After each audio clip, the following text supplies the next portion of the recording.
নমস্কার। নতুন করে কিছু বলার নেই, সকলেই মোটামুটি এখন জেনে গেছেন যে বাংলাদেশ মোটামুটিভাবে নরককুণ্ডে পর্যবসিত হয়েছে। অপকর্মের যে রেকর্ড, সেই রেকর্ড প্রতিদিনই নিজের রেকর্ড নিজেরই ভাঙা হচ্ছে সেই দেশে। গত পরশু রাতে যা ঘটেছিল সে তো নারকীয় ব্যাপার। প্রথম আলো এবং ডেইলি স্টার, এই দুটো নামী পত্রিকার অফিস কার্যত জ্বালিয়ে দেওয়া হয়েছিল।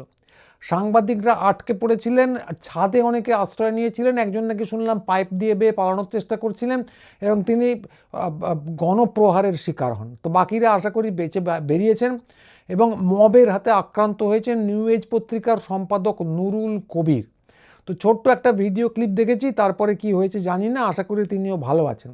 ভেঙে দেওয়া হয়েছে সঙ্গীতের বিখ্যাত প্রতিষ্ঠান ছায়ানটকে, কার্যত আগুন জ্বালিয়ে নষ্ট করে দেওয়া হয়েছে একটা বড় বিল্ডিংকে, এবং তার বিপক্ষে অনেকে বিবৃতি দিয়েছেন। এবং এগুলো হয়েছে গত পরশু রাতে। গতকাল দেখলাম উদীচিতেও আগুন দেওয়া হয়েছে, ভাঙচুর করা হয়েছে আরেকটা প্রতিষ্ঠান। তো এরকম আরও কত কিছু হয়েছে, সব কিছু বিশদ বিবরণ আমার জানা নেই, কিন্তু মোটামুটি একটা মবের রাজত্ব তৈরি হয়েছে রাজধানী ঢাকাতে, নিয়ে কোনো সন্দেহ নেই। তাই এটা হলো রাজধানী ঢাকার ব্যাপার, যেখানে এখনও পর্যন্ত কোনো প্রাণহানির খবর পাইনি। এগুলো সবই রাজধানীতে।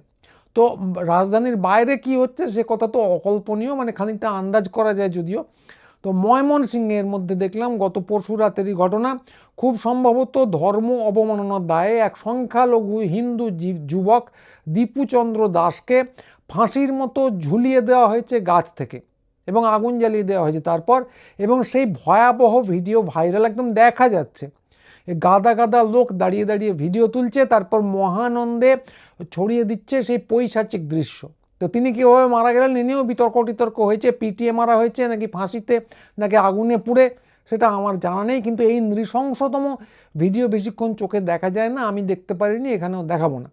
কিন্তু যেটুকু দেখেছি তাতে ওই যে আমেরিকান কৃষ্ণাঙ্গদের একটা মেরে ফেলা হতো, লিঞ্চ করা হতো, তার আগে আমেরিকান কৃতদাসদেরও মেরে ফেলা হতো, সে কথা মনে পড়ে। গোবলয়ে বাঙালি হত্যা করা হয়েছিল, তার ভিডিও কিন্তু অবিকল একরকম। দেশে দেশে মৌলবাদীদের কাজকর্মের তফাৎ বিশেষ দেখা যায় না। তারা কথায় মানবিকতার কথা বলে, কিন্তু মানুষ খুন করার পিছনে নৃশংসতার মধ্যে তাদের যে রূপ ফুটে বেরোয় সেটা আলাদা কিছু নয়। তো বাংলাদেশের কথা হচ্ছিল, এটা এখন সন্দেহের অতীত যে সরকারি মদতেই, ওদেশের সরকারি মদতে এই সমস্ত কিছু হচ্ছে। তো বিপ্লবী যে উপদেষ্টারা ছিলেন তারা বলেছিলেন জুলাই মাসে বিপ্লব হচ্ছে, গত বছরের কথা। তো জুলাই মাসের বিপ্লব সাঙ্গ করে তারা এখন ক্ষমতার চূড়োয় বসে আছেন এবং কার্যত যেটা হচ্ছে মব আর সরকার দুটোই চলছে মৌলবাদীদের অঙ্গুলি নির্দেশে, এবং এটা চলছে ওদেশে। এদেশের বিপ্লবীরা মোটের উপর নিশ্চুপ। তাঁরা কেউ কেউ খুব বড় বড় ডায়ালগ দিয়েছিলেন, কেউ কেউ এই তথাকথিত বিপ্লবের পক্ষে এমনকি মিছিল টিছিলও করে ফেলেছিলেন অতি উৎসাহে, এবং কেউ কেউ মহত্বের প্রচার যন্ত্রে রূপান্তরিত হয়েছিলেন। তো ঘটনার বিশ্লেষণে যে তাদের ভুল হয়েছিল, ডাহা ভুল হয়েছিল, যদি এটা নিষ্পাপ নির্মোহ বিশ্লেষণই ধরা যায়। তো এই নিয়ে কোনো সন্দেহ নেই, এতদিন পরে এই নিয়ে আর কোনো সন্দেহ নেই, এবং সেটা খুব একটা বড় কথা নয়। ইরান বিপ্লব নিয়ে স্বয়ং ফুকোরও ভুল হয়েছিল, মিশেল ফুকো। তো আমরা উল্টো কথা বলেছিলাম বাংলাদেশের ক্ষেত্রে, সে নিয়ে অনেকে গালাগাল দিয়েছিলেন এবং নানা বিশেষণে ভূষিত করে দিয়েছিলেন, সেটাও খুব একটা বড় কথা নয়, কারণ তিক্ত তর্ক বিতর্কে এই সমস্ত জিনিস হয়ে থাকে। কিন্তু যেটা দেখতে পাচ্ছি যে এখনও তারা কিন্তু অনেকে এই ভুলটা আঁকড়ে ধরে বসে আছেন, সেটা কিন্তু নিছক ভুল হওয়া সম্ভব নয়, এমনকি নির্বুদ্ধিতাও নয়। এটা বৃহত্তর কোনো একটা কিছুরই ইঙ্গিত দেয়। বৃহত্তর কেন বলছি, কারণ একদিন দুদিন নয়, পুরো 1.5 বছর, তারও বেশি সময় না, মোটামুটি 1.5 বছর ধরে তথাকথিত একটা মেটিকিউলাস ডিজাইন দিয়ে বাংলাদেশকে কার্যত জাহান্নামে পাঠানো হয়েছে। মেটিকিউলাস ডিজাইনটা উদ্ধৃতি চিহ্নের মধ্যে শুনতে হবে, এটা বলেছিলেন স্বয়ং ইউনুস আমেরিকার একটা সভায় গিয়ে, যে মেটিকিউলাস ডিজাইনের মধ্যে দিয়ে বাংলাদেশে ক্ষমতা দখল করা হয়েছে। তো এইটাও বলা হয়েছিল অন্তত বছরখানেক আগে, এবং ওই 1.5 বছর এবং অন্তত এই 1 বছরে দুই পারের যে শিশু ভোলানাথরা এই দীর্ঘ সময়েও কিচ্ছু বুঝে উঠতে পারেননি, তাদের সত্যি সত্যি আদর করে গাল টিপে দিতে ইচ্ছে করে। এবং বুঝতে যে পারেননি চুপ করে বসেছিলেন তা তো নয়, বুঝতে তো পারেননি, মানে ধরে নিলাম বুঝতে পারেননি, ইচ্ছাকৃত নয়, বরং যেটা করেছেন সেটা ইচ্ছাকৃত হওয়ার সম্ভাবনাই বেশি, না জেনে বুঝে নিশ্চয়ই করেননি। দিনের পর দিন ধরে এই তথাকথিত বিপ্লবের গৌরব গাথার প্রচার করেছেন এর সপক্ষে মিছিল হয়েছে, আগেই যেটা বললাম কলকাতা শহরে অতি উৎসাহে বিপ্লবীরা নেমে পড়েছিলেন মিছিল করতে, এবং এই যে জমানা বদল হলো এর পক্ষে অত্যন্ত সচেতনভাবে ন্যারেটিভ তৈরি করা হয়েছে গোটা মহাদেশ জুড়ে, অন্তত দুই বাংলা জুড়ে। তো এখন অবস্থা একটু খারাপ। এখনও যে যারা করেছিলেন তারা খুব দমে গেছেন তা না, এখন আবার দেখবেন যে নতুন একটা ন্যারেটিভ বাজারে এসেছে যে সবাই ফ্যাসিস্ট, হাসিনাও ফ্যাসিস্ট, শাহবাগীরাও ফ্যাসিস্ট, ইউরোপীয় সেকুলারিজম খারাপ, ওটাকে কেউ ফ্যাসিস্ট এখনো বলেননি, যাই হোক, কিন্তু ইসলাম খুব ভালো। কিন্তু যেটা হচ্ছে সমস্যা, তার মধ্যেও নাকি কিছু কিছু ধর্মীয় ফ্যাসিজমের উত্থান হচ্ছে, কিছু কিছু ধর্মীয় ফ্যাসিজম। তো হাসিনাও ফ্যাসিস্ট, শাহবাগীরাও ফ্যাসিস্ট, এবং ধর্মীয় কিছু কিছু উত্থান হচ্ছে ফ্যাসিজমের, সেটা একটু বোধহয় কম খারাপ। তো আমি না প্রখ্যাত বিভিন্ন রকম যে তথাকথিত ইসলামী তাত্ত্বিকরা আছেন, একজন হচ্ছেন ফারাদ মাজার, তারা এসব নাগাড়ে লিখে চলেছেন, নাগাড়ে বিভিন্ন সুরে, বিভিন্ন টোনে, বিভিন্ন কায়দায় এই সমস্ত কথাবার্তা লিখে চলেছেন। তো তার মূল সুর, মোটের উপর যে কথাটা তারা বারবার বলার চেষ্টা করছেন, সেটা হলো সবাই খারাপ, পড়তে হবে বা শুনতে হবে, সবাই ফ্যাসিস্ট। কিন্তু ধর্মনিরপেক্ষতাকে যারা বর্জন করেছে, ইউরোপীয় ধর্মনিরপেক্ষতা, তারা একটু কম খারাপ, এদেরকে একটু আলগোছে দুষ্টুও বলা যায়, একটু দুষ্টুমি করে ফেলেছে। তো এইটা কিন্তু সমস্বরে নানা দিক থেকে নানাভাবে প্রচার হয়ে চলেছে, এবং ওপারে তো বটেই, এপারেও কিন্তু এই সমস্ত মতের সমর্থকের বিশেষ কোনো অভাব নেই। তো এর নিয়ে রাজনৈতিক আলোচনা করার মানে নেই, রাজনৈতিক আলোচনা আপাতত বাদ দিন, পরে ঢোকা যাবে। কিন্তু এদের একটাই কথা বলা যেতে পারে উত্তর হিসেবে, যে এর চেয়ে কচি বাচ্চা সুলভ কথাবার্তা আর হয় না, সেই জন্য এর নিয়ে আলাপ আলোচনা করা ভারী মুশকিল। তো যেটুকু বলা যেতে পারে সেটা হলো যে কোনো ব্যবস্থাতেই কিন্তু এই রকম মুড়ি মুড়কির মতো রোজ রোজ নতুন ফ্যাসিস্ট উৎপন্ন হয় না। আমি একটা গাছ বসালাম, তার নাম দিলাম ফ্যাসিস্ট, এবং আমের মতো সেখানে প্রচুর মুকুল ফুলে বছর বছর গোটা 50-60 ফ্যাসিস্ট উৎপন্ন হতে শুরু করলো, এবং তারা মাটিতে ধপধপ করে পড়তে শুরু করলো, বা কেউ পেড়ে নিয়ে গেল। এই জিনিস কিন্তু কোনো ব্যবস্থাতেই হওয়া সম্ভব নয়। ফ্যাসিজম কোনো আম গাছ নয়, ফ্যাসিজম কোনো ধান গাছ নয় যে বছর বছর সেখানে ফলন হবে, তা নয়। ফ্যাসিজম ইয়ার্কির বস্তু নয়, ফ্যাশন স্টেটমেন্টও নয়। দেখে শুনে সন্দেহ হয় অনেকে ফ্যাশন স্টেটমেন্ট হিসেবে গালাগাল, 4 অক্ষরের গালাগাল তো লোকজন দেন, তার প্রতিশব্দ হিসেবে ফ্যাসিজম ব্যবহার করেন। কিন্তু ফ্যাসিজম এরকম কেতা করে দুর্দর্শ একটা গালাগাল দিলাম, ফ্যাশন স্টেটমেন্ট দেখিয়ে দিলাম, এই রকম বস্তু নয়, ইয়ার্কির বস্তু নয়, গালাগালের বস্তু নয়, এমনকি গায়ে জড়ানোর নামাবলীও না। অপশাসন বলে একটা বস্তু হয় এবং ফ্যাসিবাদ বলে একটা বস্তু হয়। কথা হলো যে এদের মধ্যে কিন্তু তফাৎ আছে, এদের মধ্যে দস্তুর তফাৎ আছে, যোজন যোজন তফাৎ আছে। অপশাসন মাত্রেই ফ্যাসিবাদ নয়। ফ্যাসিবাদ একটা অতীব ভয়ঙ্কর জিনিস, যাকে যেখানে সেখানে একটু ঢিল মেরে দিলাম, এরকম ফ্যাসিবাদ শব্দটা ব্যবহার করে দিলাম, করা যায় না। এদের মধ্যে কোথায় কিভাবে তফাৎ করা যায়, কি করে করতে হয়, এই যারা কথাগুলো বলছেন তাদেরকে এইটুকুই বলার, অন্তত এই প্রাথমিক বিদ্যাটুকু অর্জন করুন, তারপর আপনাদের সঙ্গে রাজনৈতিক আলাপ আলোচনায় যাওয়া যাবে। আর আপাতত এইটা জেনে রাখুন যে আপনারা এই যে ফ্যাসিজম বলে যে লাফালাফি করেছেন, ফ্যাশন স্টেটমেন্টটা দিয়েছেন এবং যাদেরকে কোলে তুলে নিয়েছেন, আপনাদের এই আদৃত, আপনাদের এই সমর্থিত লোকেরাই এখন তথাকথিত বিপ্লব করে কিন্তু ক্ষমতায় এসেছে, এবং তারা যেটা করছে সেটাই কার্যত ফ্যাসিবাদ। একটা অনির্বাচিত অভ্যুত্থান পরবর্তী সরকার, যারা অভ্যুত্থান করে ক্ষমতায় এসেছে এবং সেনাবাহিনীর প্রত্যক্ষ সহযোগিতা এবং সমর্থনে, এবং তারা আসার পর যেটা করছে, মব দিয়ে সমস্ত বিরোধিতাকে দমন করে ধ্বংস করে দিতে চাইছে, সংখ্যালঘুত্বকে দমন করে দিতে চাইছে। শুধু সংখ্যালঘু হিন্দু বলে তা না, যারা মাজার টাজার করেন, ফকির বাউল যারা আছেন, মাজার ভাঙচুর হয়েছে, নাগাড়ে বাউলদের ওপর আক্রমণ হয়েছে, এবং হিন্দুদের ওপর তো আক্রমণ চলছে। এবং শুধু তাই নয়, বিভিন্ন রকম জাতিসত্তার ওপরও তারা তীব্র আক্রমণ ঘনিয়ে আনছে। পাহাড় টাহাড়ে, চট্টগ্রাম সন্নিহিত যে পাহাড় এলাকাগুলো আছে, সেখানে যে ধর্মীয় এবং জাতিগত সংখ্যালঘুরা আছে তাদের উপরও আক্রমণ ঘনিয়ে আনা হচ্ছে, এবং কার্যত এরা একটা ধর্মীয় ধর্মান্ধ আবহ তৈরি করে বাঙালিত্বের যে সমস্ত অর্জন, 1000 বছরের বাঙালির ইতিহাস বলে একটা বই লেখা হয়েছে, বাংলাদেশের একজন লেখকে লিখেছেন। এই 1000 বছরের বাঙালিত্বের যে অর্জন, যে উত্তরাধিকার, সেগুলোকে সম্পূর্ণ ধ্বংস করে মুছে দিতে চায় একটা ধর্মীয় ধর্মান্ধ একনায়কতন্ত্রের আবহাওয়া শাসন চালু করে। তো এইটাকে যদি আপনি ফ্যাসিবাদ না বলেন, কাকে বলবেন আমার ঠিক জানা নেই। তো এইটা কার্যত ফ্যাসিবাদ যেটা চালু হয়েছে বাংলাদেশের মুখে, বাংলাদেশের বুকে, এবং যারা এদের একদা সোচ্চারে সমর্থন করেছেন তাদের উদ্দেশ্যেই কথাগুলো বলছি। যারা একদা এদের সোচ্চারে সমর্থন করেছেন, এদের পোস্টার বয়ে পরিণত হয়েছেন, এবং যাদের সক্রিয় সহযোগিতার সামান্য অবদান রাখলেও, সামান্য হলেও অবদান রেখেছে এদের ক্ষমতায় আনতে, তারা দয়া করে সেই দায়টুকু স্বীকার করুন। এবং এটা কোনো খুচরো ঝামেলা হচ্ছে না, কিছু দুষ্টু লোকে গিয়ে মেরে আসছে না, ধারাবাহিকভাবে জিনিসটা চলছে।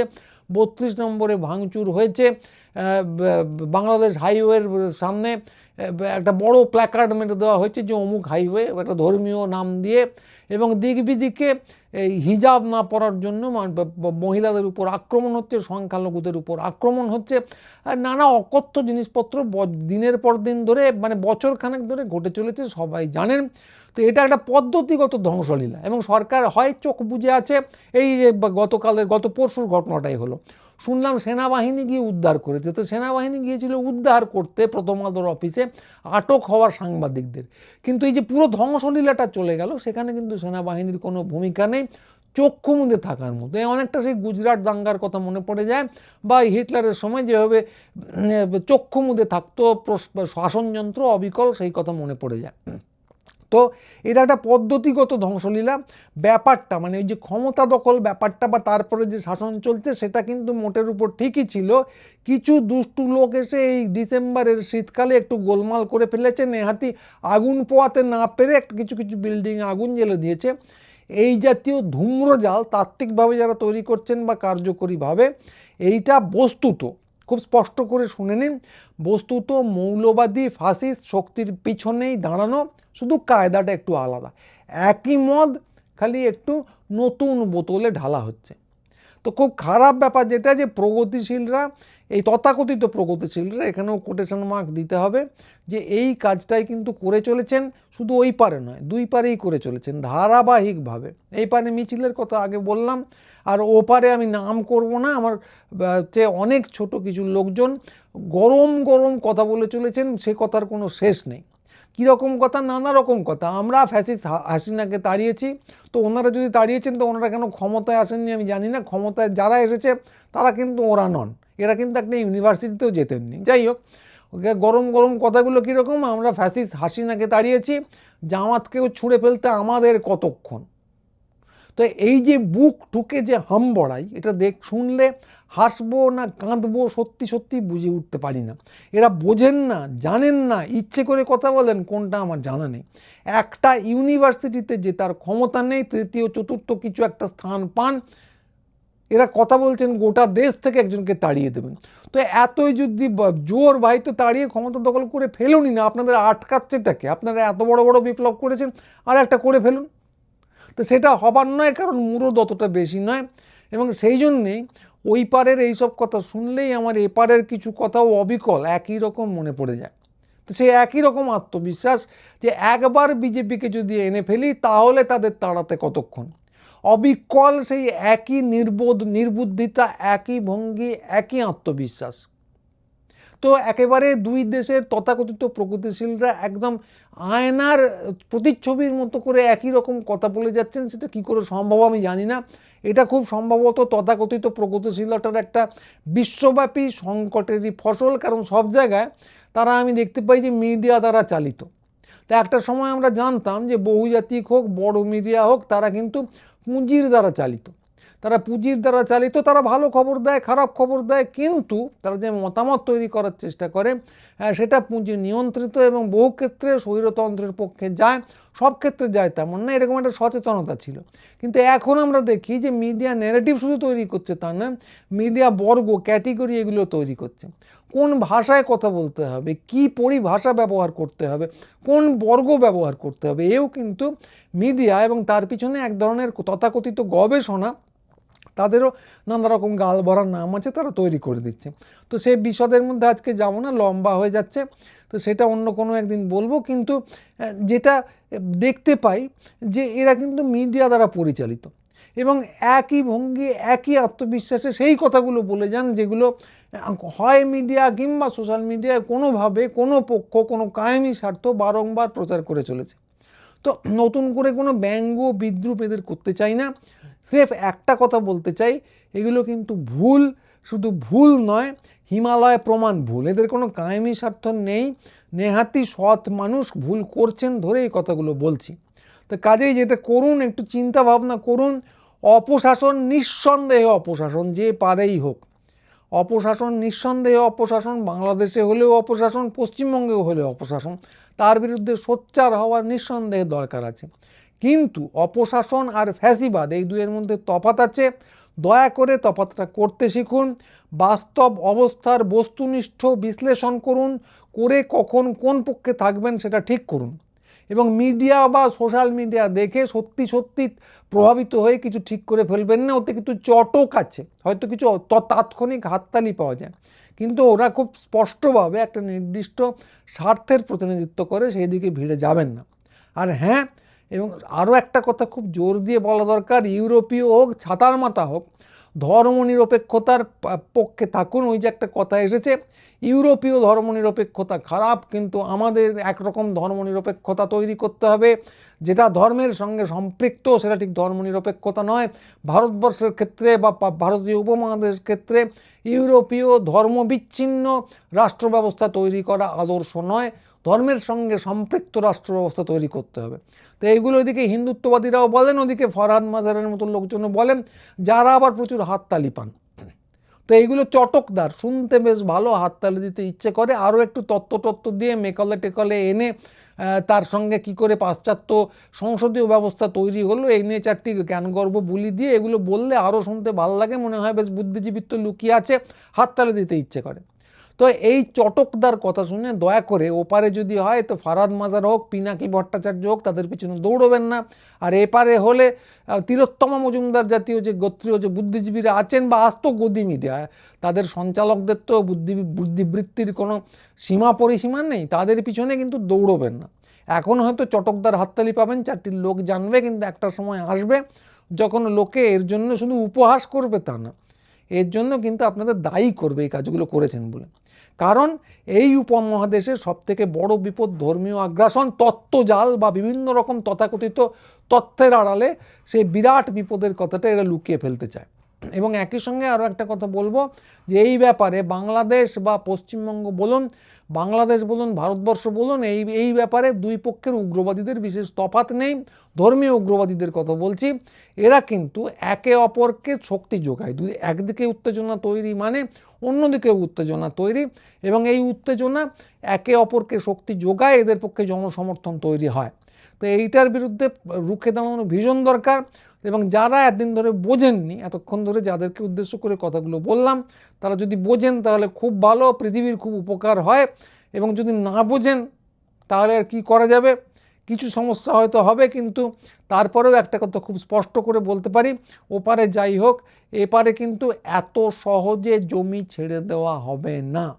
একটা সময় আসবে ওপার এবং এপার, যেখানে প্রত্যেকটা কর্মকাণ্ডের জন্য মানুষকে, যারা করেছেন এগুলো, তথাকথিত বুদ্ধিজীবী, মিডিয়া মুঘল, প্রত্যেককে কিন্তু জবাবদিহি করতে হবে।